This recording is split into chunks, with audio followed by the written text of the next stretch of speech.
ओम जय श्री कृष्ण चैतन्य प्रभु नित्यानंद श्री अद्वैत गदाधर श्रीवासादि गौर भक्त वृंद। हरे कृष्ण कृष्ण कृष्ण हरे हरे, हरे Ram Ram Ram Hare Hare. We are recording from Sri Sri Brahma Samhita, and this Brahma Samhita shlokas are very important. If devotees they hear these shlokas, prayers by Lord Brahma, they make tremendous amount of benefit.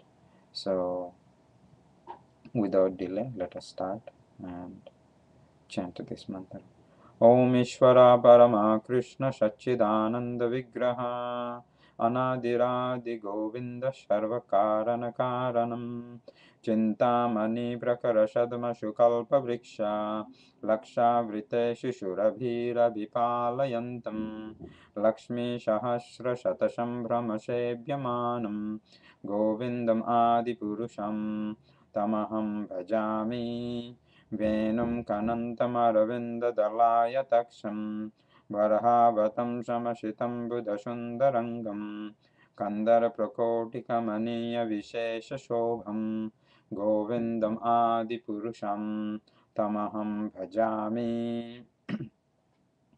आलोलचन्द्रकलशद्वनमल्यवंशी रत्नं गदं प्रणयकेलिकलाविलासं श्यामं त्रिभङ्गललितं नियताप्रकाशं गोविन्दम् आदिपुरुषं तमहं भजामि। अङ्गानि यस्य सकलेन्द्रियवित्रिमन्ति पश्यन्ति पन्ति कलयन्ति चिरं जगन्ति आनन्दचिन्मयसदुज्ज्वलविग्रहस्य गोविन्दम् आदिपुरुषं तमहं भजामि। अद्वैतमच्युतमनादिमनन्तरूपम् आद्यं पुराणपुरुषं नवयौवनं च वेदेषु दुर्लभमधुर्लभमात्मभक्त्या गोविन्दम् आदिपुरुषं तमहं भजामि। पन्थस्तु कोटिशतवत्सरसम्प्यग्रम्यो वायोरथापि मनसो मणिपुङ्गवान्यं सोऽप्यस्ति यत् प्रपदशिन्यविचिन्ततत्त्वे गोविन्दम् आदिपुरुषं तमहं भजामि। एकोऽप्यसौ रचयितुं जगदन्धकोटिं यच्चक्तिरस्ति जगदन्धचयायदन्त अन्धन्तरस्तपरमानुचयन्तरस्थं गोविन्दमादिपुरुषं तमहं भजामि। यद्भावभावितधियो मनुजस्तथैव सम्प्राप्य रूपमहिमा सनयानभूषा शुक्तर्यमे वृनिगमापतितस्तु हन्ति गोविन्दम् आदिपुरुषं तमहं भजामि। आनन्दचिन्मयरसा प्रतिभाविताभिस्ताभिर्ययेव निजरूपतया कलाभिः गोलोकयेव निवसत्यखिलात्मभूतो गोविन्दम् आदिपुरुषं तमहं भजामि। प्रेमञ्जनाचुरितभक्तिविलोचनेन सन्तः सदैव हृदयेषु विलोकयन्ति यं श्यामसुन्दरमचिन्त्य गुणस्वरूपं गोविन्दम् आदिपुरुषं तमहं भजामि। रामादिमूर्तिषु कलानियमेन तिष्ठन् नानावतारमकरद्भुवनेषु किन्तु कृष्णः स्वयं समभवत् परमाप्युमन्यो गोविन्दम् आदिपुरुषं तमहं भजामि। यस्य प्रभा प्रभवतो जगदन्धकोटि कोटिष्वशे सवसुधादिविभूतिवृन्नं तद्ब्रह्मनिष्कलमनन्तमशेषभूतं गोविन्दम् आदिपुरुषं तमहं भजामि। माया हि यस्य जगदन्धशतानि सूते त्रैगुण्यतद्विषयवेदवितायमाना सत्त्वाबलं विपरशत्तविशुद्धसत्त्वं गोविन्दम् आदिपुरुषं तमहं भजामि। आनन्दचिन्मयरसात्मतया मनाशु या प्राणिनं प्रतिफलं स्मरतामपेत्य लीलायितेन भुवनानि जयत्यजस्रं गोविन्दम् आदिपुरुषं तमहं भजामि गोलोकनं निजदं नितले ततस्य देवी महेश हरिधाम श्रुतेषु तेषु ते प्रभावनिचया विहितश्च येन गोविन्दम् आदिपुरुषं तमहं भजामि सृष्टिस्थितिप्रलयसाधनशक्तिरेका छाये भजस्य भुवनानि बिभर्ति दुर्गा इच्छानरूपमपि यश्च ततिष्ठतेषा गोविन्दम् आदिपुरुषं तमहं भजामि क्षीरं यथा दधिविकारविशेषयोगात् सञ्चायते न हि तथा पृथगस्ति हेतो या सम्भूतामपि तथा समुपैति कर्याद् गोविन्दम् आदिपुरुषं तमहं भजामि दीपर्चिरे बहिदशन्तरमभ्युपेत्य दीपायते विवृतहेतुशमानधर्मा यस्त्रदृगे बहि च विष्णुतयाभिभाति गोविन्दम् आदिपुरुषं तमहं भजामि या कर्णनर्नवजले भजति स्म योगा निद्रम् अनन्तजगदन्धशरोमकूपा आधारशक्तिमवलम्ब्य परं समूर्तिं गोविन्दम् आदिपुरुषं तमहं भजामि यस्यैकनिश्वसितकालमतावलम्ब्य जीवन्ति लोमविलजा जगदन्दनाथ विष्णुर्महांसह्यस्य कलाविशेषो गोविन्दम् आदिपुरुषं तमहं भजामि भस्मन् यथात्मसकलेषु निजेषु तेजा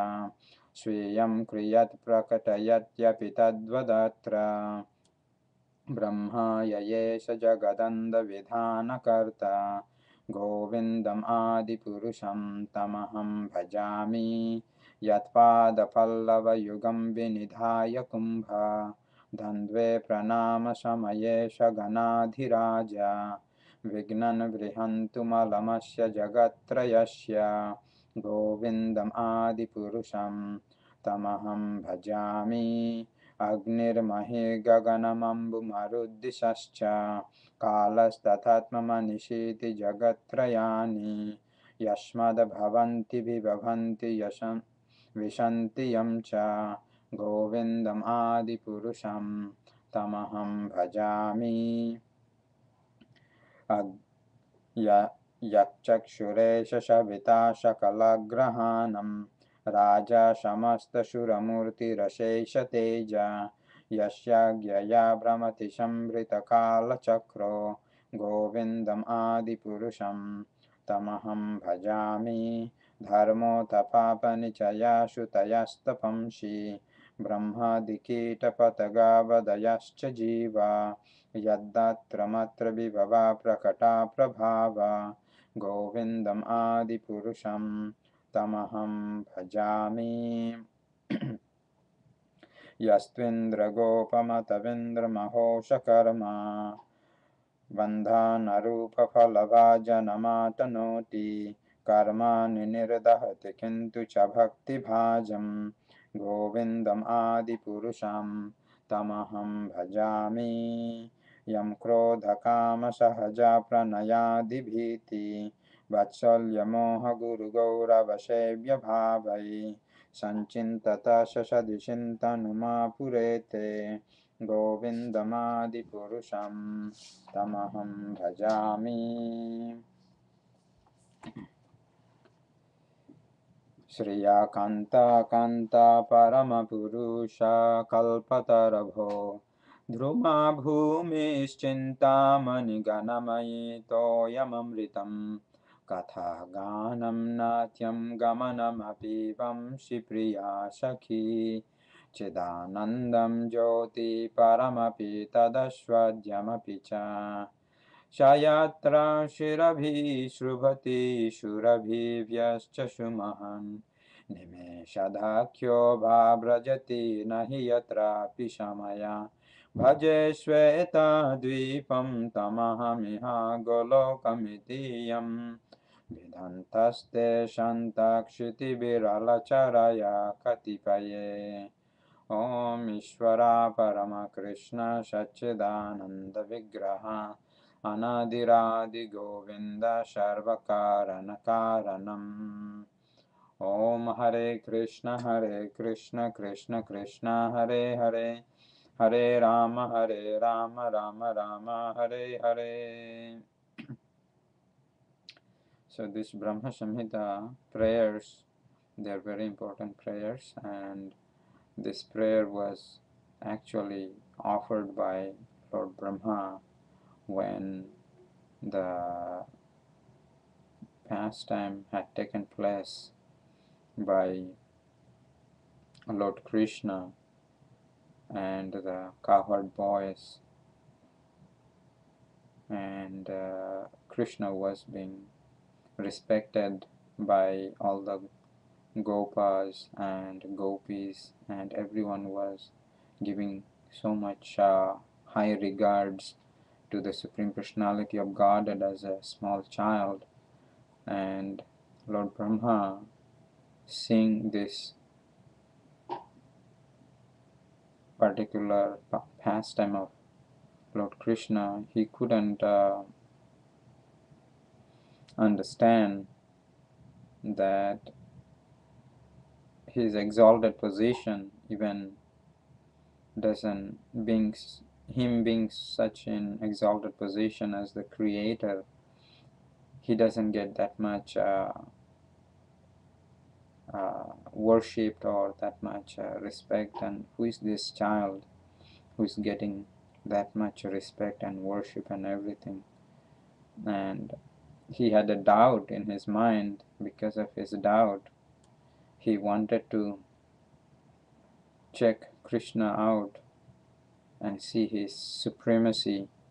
So what he did, when he saw all the cowherd boys and the cows and the calves, they were in the forest of Braj, and the cows were grazing and children were all there.